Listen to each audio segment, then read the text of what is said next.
There are a lot of games on Steam that you'll probably never stumble across. Not for any other reason, but because they live in the free section, buried behind filters most people never touch.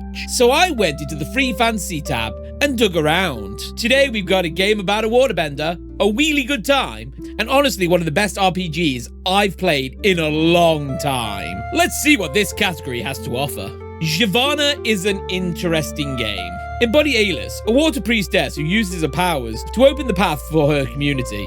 Forced to flee after the appearance of a huge cataclysm, explore the enchanting landscapes of Jivana, use your ability to manipulate water, and lead your people to safety. Have you ever watched Avatar: The Last Airbender? Okay, well, Alis is without question designed around the water tribe. Nothing wrong with that in the slightest.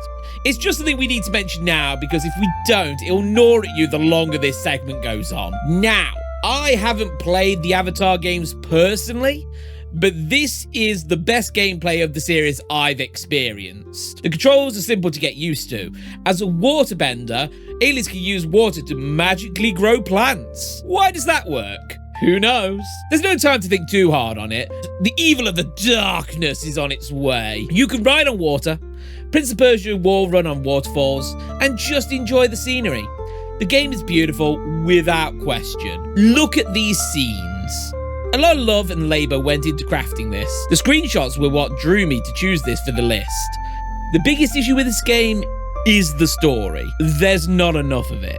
The game is 30 minutes long, minus looking for the not too hidden shrines scattered about. I don't know if this was a proof of concept or actually trying to tell an emotional story, but with the way it's set up, it feels like both a prequel to a game and also a game that needs a prequel to flesh out these characters a bit. There's three main cast: Alis, her grandma, and the Grumper Beef. Problem is, you're already finished before you really form a bond with any of them. The dialogue feels a bit stunted too. I don't think it's the case now, but there were moments where I wasn't sure if I was listening to a human or an AI with how the delivery of certain lines were given. I'm convinced they're human now. The grandma especially feels like it's someone's first voice role. Not a bad job in any way, just some weird inflections that kept nipping at me.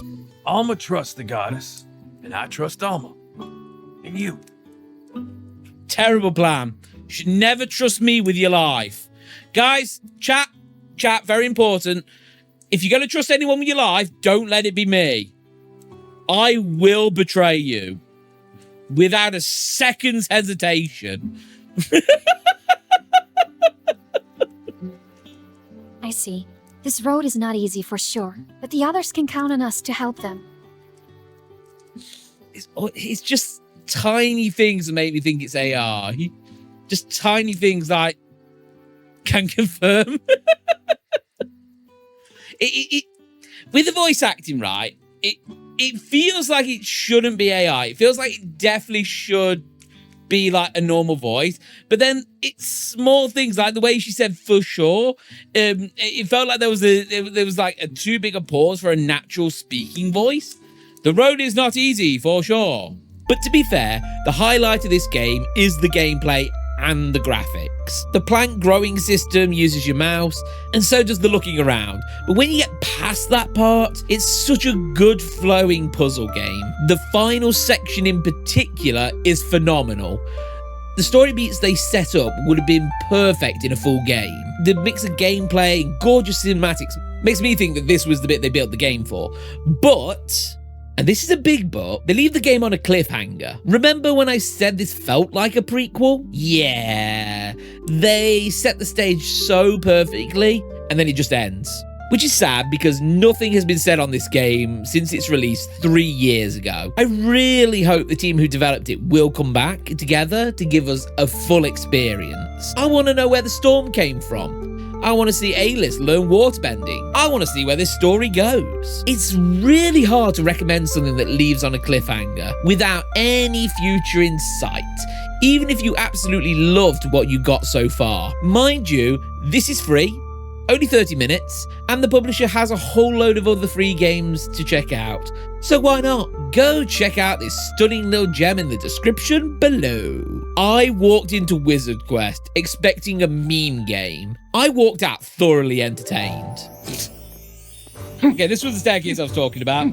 Hum, hum, hum, hum, hum, hum, hum,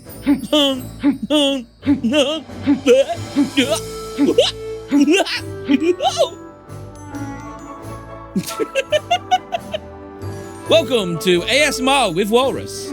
It met my expectations and then delivered a whole experience that I'll be raving about for some time. This is high up there on the best free games I've played so far. Wizzerd Quest is a bite-sized open-world RPG with full split-screen co-op. Its aesthetic is straight out to the mid-1990s, and it's designed to be a fun little incursion without wasting your time. Playing the game for free with 0 microtransactions or DRM. I'll be honest, the Steam description does not do the game justice, mostly because it tells you nothing about what to expect, which could also be seen as a positive, because going into this with no expectation except the pictures is the perfect way to experience this game. That being said, I am going to talk about this game, so here's what I want you to do. Links down below. While you're down there, press that cheeky like button, go play this game. It's 3-ish hours of fun. Meet me back here when you're done and tell me about your experience. I'll be here. Or don't.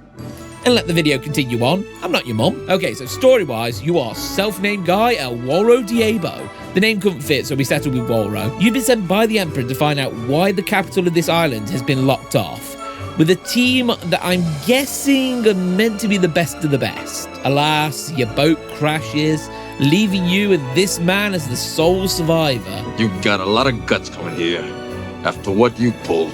He says there are others, but we never meet them, so I'm going to assume he ate them. Okay, if like me, you stopped here just to take in the perfection of these graphics, I do not blame you. Truly, no game has been able to capture cardboard cutouts as perfectly as Wizzerd Quest. Playing this game directly after Jivana was like tonal whiplash. Not in a bad way though. This is 90s RPG land, and it does its duty wonderfully.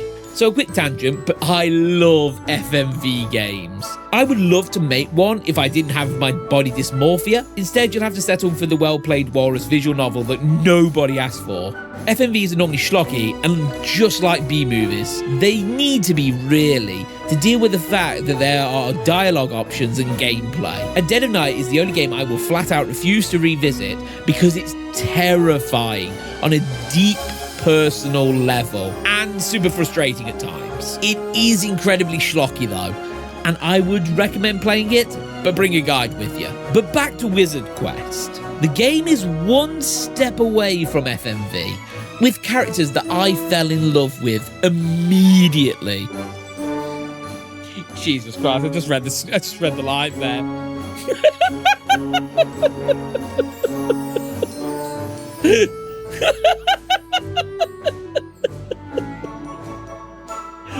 It's Alton Poor Man. Oh, I love substance abuse, I do. Jesus Christ. The whole game is super simple. It's an RPG system and a bare bones one at that. You have a sword and magic. They cover short and long distance respectively. You can buy new weapons and magic in towns and store your money in the Wizzerd banks. Is there any point in storing your money? Well, yes. If you die, you lose all the money you have on you. And this comes with one of the issues I have with the game. I know why they needed to not have the main character have the ability to swim.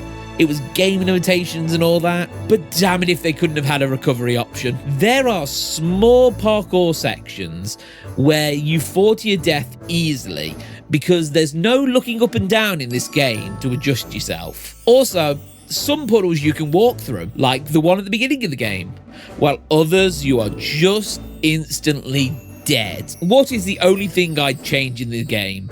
Mostly for the one dungeon where you have to jump over rocks in water. Aggravating is the nice term I'd use for that. The only other, albeit small personal gripe I'd give the game is that all the swords look the same. I managed to skip to the endgame sword called the Head Cleaver, and with a name like that you'd think it'd look hilariously overpowered. I was expecting a Buster Sword. I got the same sword I was already using with bigger bulk numbers. It's a shame, but equally not game-breaking. And it's more a gripe of someone who got spoiled by Tales of Symphonia for sword design. Lloyd had the best dual blades. But on the flip side, let's talk about the best enemy in the game. You've seen slimes, you've seen ghosts. Now prepare yourself the glory, the majesty of the Roblin. I don't know what it is, but my lore on these things got worse the longer the night went on. And when we entered the Roblin mating cave, I think something inside of me just snapped. Yeah, there's a cave full of breeding Roblins. They're going, I assume they all sound like Waluigi. They're going, wah, wah, wah, wah, wah, wah. And then a new Roblin is born. There are 4 basic enemies in the game. They didn't need any more. It's a short experience. The enemies don't overstay their welcome, and they weren't going to beat the Roblins. So why even try? The world is fun to explore. The quest goes places. They really milked the plot for what it was. All expertly done. The other characters around the world are fun. You have the best character arc of all time. Run of the Mutes. He's going to be a very important conversationalist.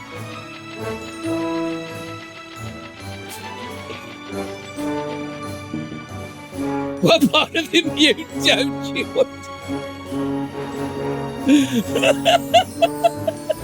The lusty lady, the character development is unbelievable. There's plenty of other characters to discover. I do recommend spending some time just meeting the locals. The story has way more depth than it had any right to as well. There is a coherent story being told, and it has a few fun twists and turns. The only issue is that it's very hard at the start to know where you're going.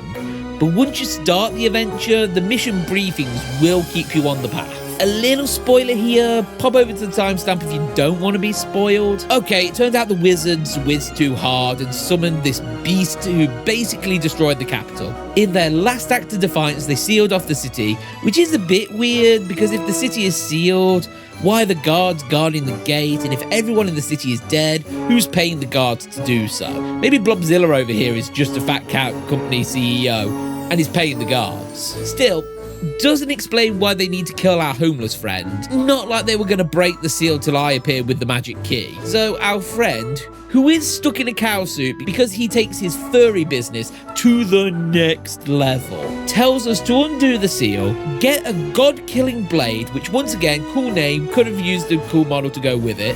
Anyway, seal and sword in hand, we fight our way through the capital and deal with the Lord of the Lard. And this may be the funniest little, I'm hoping, glitch. I'm stuck in a corner. He can't hurt me, can he?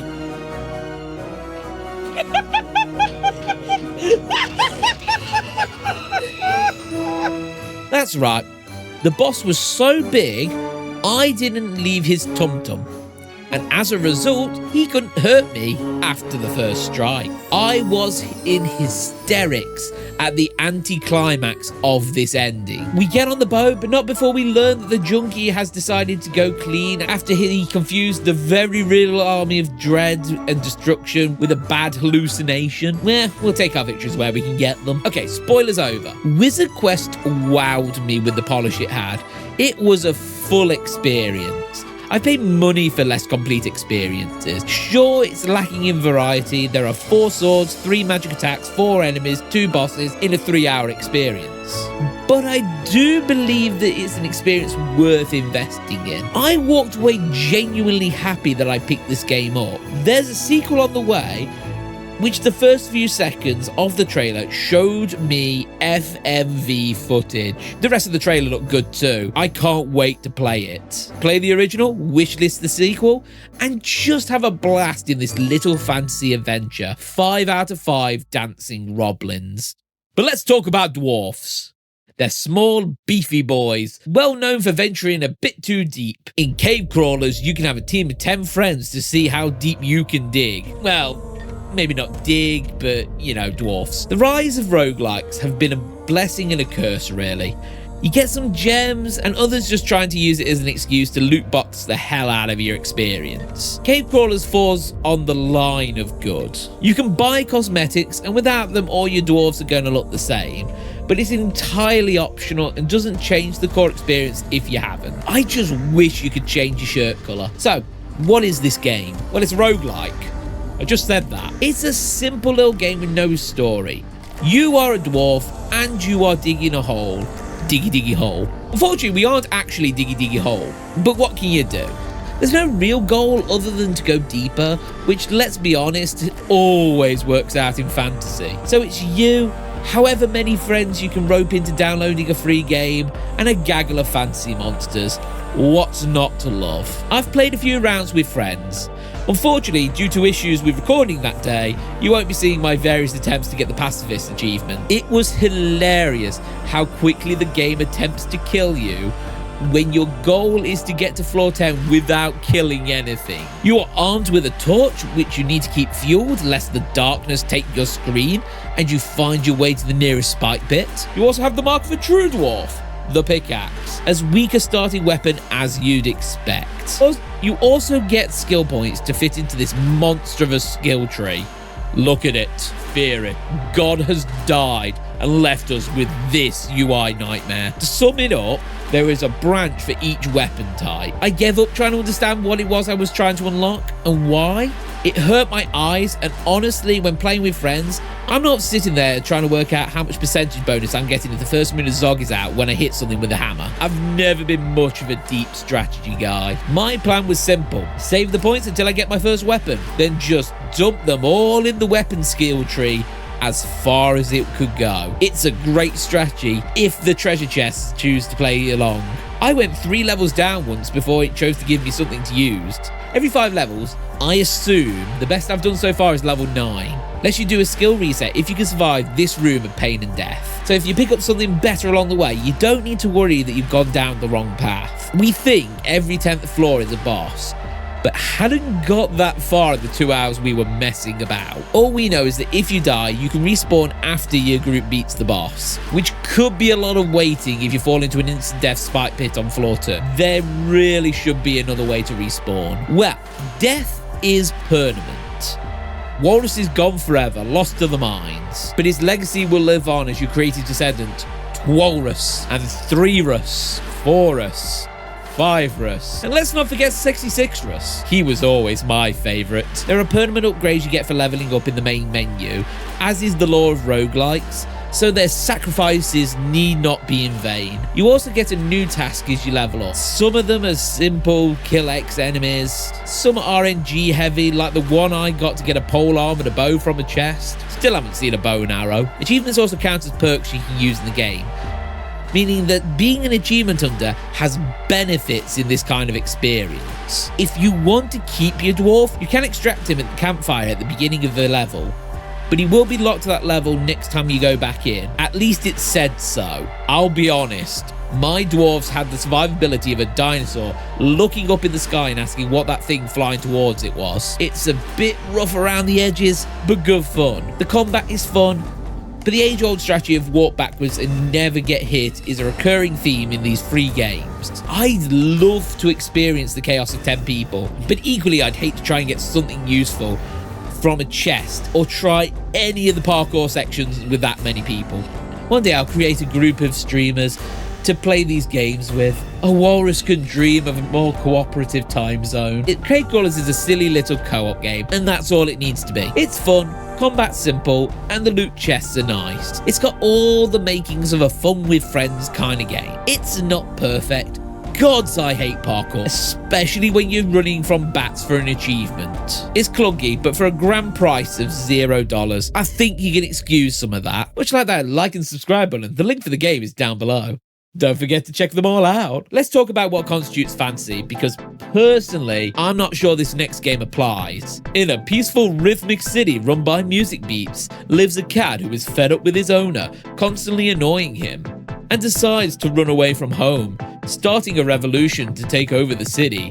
Vexer, desperate to hold Catacino once again, decides to follow him and get him back. So to me, fantasy is high fantasy, but I get there's other genres too. Urban fantasy, isekai, technically anything that fits into it's not part of the real world counts as fantasy. I mean, this game is tagged fantasy on Steam, and it's the furthest thing from it I can think of. I don't know, it's the same as books for me. Whenever you go to a bookstore, they pump sci-fi and fantasy together, despite being two completely opposite sides of the spectrum in my opinion. It's a pet peeve of mine. Why am I telling you this? Well, look at this gameplay and tell me this is what you expect from fantasy. But it is a game about Dr. Evil's cat, Mr. Bigglesworth, taking on the mantle of his owner and overthrowing the world. Ignore the fact that this is quite clearly a chihuahua pretending to be a cat. The game is called Cat-aclysm. His name is Catachino. So either Vexer, who we are playing, is just a master at gaslighting chihuahuas into thinking they are cats, or we have to accept that this is a cat. Now, story-wise, I can't say it makes a lick of sense. At first, it was simple. Cat takes over the world. I can see that. Cats are already attempting that, really. This one was just the first to succeed. But then we get into the world, and the people are cat people.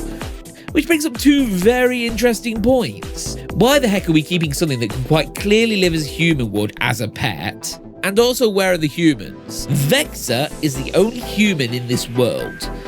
And I can't say it seems like we are the good guy in this story. Good luck, we're counting on you. I'm not entirely sure why, because we're all cats, and if this is a cat-based society, that means that this isn't going to actually affect us that much. It's only going to affect humans like you. Sure, the cat is a James Bond villain, but you know, if I was being kept as a pet while Jeff from school was living his best life, riding around in hover cars, I'd probably try to overthrow my oppressors too. Anyway, enough about the story, let's chat game and, well, I'm pretty sure if you're watching the screen, you've got the gist of it. It's a twin stick mostly. I mean, I was playing on keyboard and mouse, so maybe the terminology changes, but we all know what a twin stick is, right? So you get a dash, which sometimes decides it doesn't want to work if you're doing two things at once. You get a melee attack, which is nice for when that gun needs a moment to recharge. And you get power-ups as your game progresses. 75% are purely for level progression, but there's a neat little frisbee that does major damage to the enemies. There are two types of enemies, normal robot cats and big cat boys. I assume robots because no one actually wants to shoot cats, I hope. There's not a lot of variety, but in the time span we play, it isn't a demerit against the game. It's a short game that feels like a prologue to a bigger game, which I would like. It was made as a student project, as said in the Steam description, so I don't think that's likely. It's weird that we've covered 2 free student projects on Steam. I don't know that industry well, but is the uploading it part of the curriculum? Something like, let's see how real people react to your game. I know it's 2 years late, and you've likely graduated at this point, but here's a reaction, fantastic attempt. If you use a little optimization, and I couldn't work out if this was a gate or steps, but you really did a good job. But for all course teachers, can you please stop letting your students leave things on cliffhangers? It makes the audience that enjoyed the project want more, which clearly is not coming. And yes, it ends without you capturing your catto. Technically you beat him, but you stare down each other while the screen switches to black and Stock Sound Evil laugh plays, teasing more to come. Roadwork ahead? Boy, I sure hope it does. Oh god, okay, look, in my defense, I didn't read the second one. I just remembered the vibe.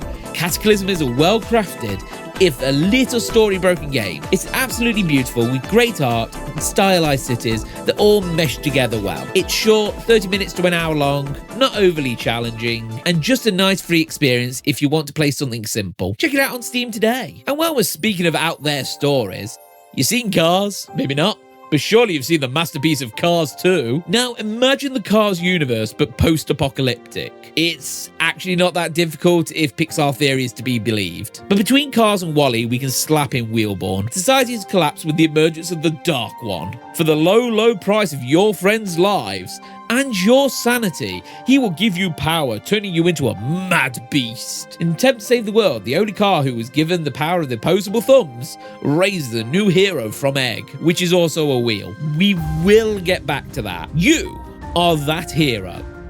Look at my ass. Good try. I am beautiful. I am beautiful. I am majestic. I am death. Rebuild society or destroyed in this action-adventure platformer. Anyway, that's enough spiel. Not that the game description gave us that much to work with. So, there's a lot to say about this game. some in favor, 1 or 2 points against it. Let's start with the positives. This game is really fun. You choose your car from trike to truck. Each class has strong and weak points. I started as a tricycle, which boasts the fastest speeds, which is both a gift and a curse. It's also the weakest, and the higher level enemies one-shot you very easily. There's voice acting, lore, and good animations on the table here. The game makes sense all the way through, even the weirder parts. The combat is fluid, whereas my trike hit things quickly, it wasn't the most powerful. I did later try another class which hit hard, could take damage, but was slow. So each class plays different, which is a big plus. We will be coming back to that class shortly though. Some of the creatures went down easily, not even one hit and they were out of HP, which does make you wonder what the Dark One actually gave them, because survivability was not it. The main goal is to rebuild a nursery/town for a new generation of wheelie boys. We need to gather resources and deliver them to Mother so she can use her magic hand. And that's where we fall into the first hurdle. This sounds lovely, right? What are those resources? Well, you've got the normal things: clay, limestone, the legs of your defeated foes, iron, and bronze. I know! Bronze! Look, I get it's a way to do game combat, and we are living in a Digimon-like world where the children are born from the wheels of defeated creatures. But it does not make us the good guy, does it? At least the Dark One is outright evil and asking for souls. Mummy wants all the oil on your wheels, so she doesn't have to kill all the other cars. Remember, guys, this is the game where we steal people's souls and are still the good guy. Because they're all wildlings, guys. They're not using them. It does also bring up questions that I think would be worth exploring. Does 1 car equal 4 babies? Are the creatures of this universe driving on what is essentially their unborn children? Does this exponential growth of car to children ratio mean that overpopulation is a major threat to the Cars universe? It's a lot. But okay, back to the game. So there's fighting, but also exploring. Jumping puzzles galore. Jack and Daxter would be proud. Don't put parkour in a game with them like this. Guys, all I'm saying is this vehicle not made for parkour. There's a whole world to discover. Secrets everywhere. Boss creatures, including the happiest spider car I've ever seen. It's actually quite fantastic how well the developer uses the space he has, and also the reason he only uses a small amount of space in the first place. But when you introduce jumping puzzles, you better be testing your world. So far, I've mostly talked about the experience with the trike. We aimed and got the good ending. The world was saved, we discovered that this was really the Toy Story universe, and got the truly good ending. But I did want to see what happened when we went down the bad path. So we went for a second playthrough, and if that isn't a good enough version of a recommendation, I don't know what is. Picked up the heavy combat car and set off to become the ultimate spiky boy. I should mention here that you only get more powerful by working with this guy, meaning that if you are going for the good ending, you're going to be level 1 the entire trip. It's not a problem, but worth mentioning. It was all going well until we wiped out the Desians of the low quarter and had to find higher ground to smite from, in which we learned a problematic truth. That's right, this guy can't jump. Well, he can, but not enough to make this ledge nor this jump. That's fine, you say, plenty of other places to explore. And you are right. Through careful platforming that was easier and yet more difficult than with the speed machine, we made our way all the way to the bad end. And after gaining the ultimate power, the evil one tells us that he has a final challenge for us, hidden behind his holiday home in the mountains. I think you know where he means by the fact I'm mentioning it, but for those not quite caught up, let me show you how impossible it was, and trust me, I tried. You've just got to take a leap of faith, he says. He says, knowing full well I can't get up here in the first place. No! So we took the time to kill the Spider Boy, which was a challenge, but the game couldn't be finished, which left a bad taste in my mouth. Wheelborn is fantastic though, all in all. It's fun and well put together for the most part. Action's solid, bosses are interesting, plenty of secrets for the platformers. It's clearly a game with passion. It's got a couple of QA issues like the jump feature on certain cars, and maybe there's a secret I missed that would get my car both up to the holiday home and to the place beyond the bridge. But if you play it, and I do give it a thumbs up, it's a 2-hour playful sandbox world that will happily entertain you. Just don't pick the strong boy if you're going to go for the bad end. And maybe not the tank boy either, but no idea on his jumping prowess. And with that, we've reached the end of our free Steam Fantasy Games Forest. I had a great time playing all of these, and the links are in the description if you want to check them out yourself. Let me know in the comments which one you're downloading first, or if you've got your own free fantasy game you think I should try, let me know. I'm always looking for more strange little worlds to fall into. Don't forget to cast that magic spell of liking and subscribing. If this video gets, let's say, 20 likes, I'll dive into some free frustrating games next time. I already have a Quap chair game in mind that I absolutely know is going to break me in the best possible way. Thanks again for watching. Catch you all again next time. Sayo banana. Can we do it?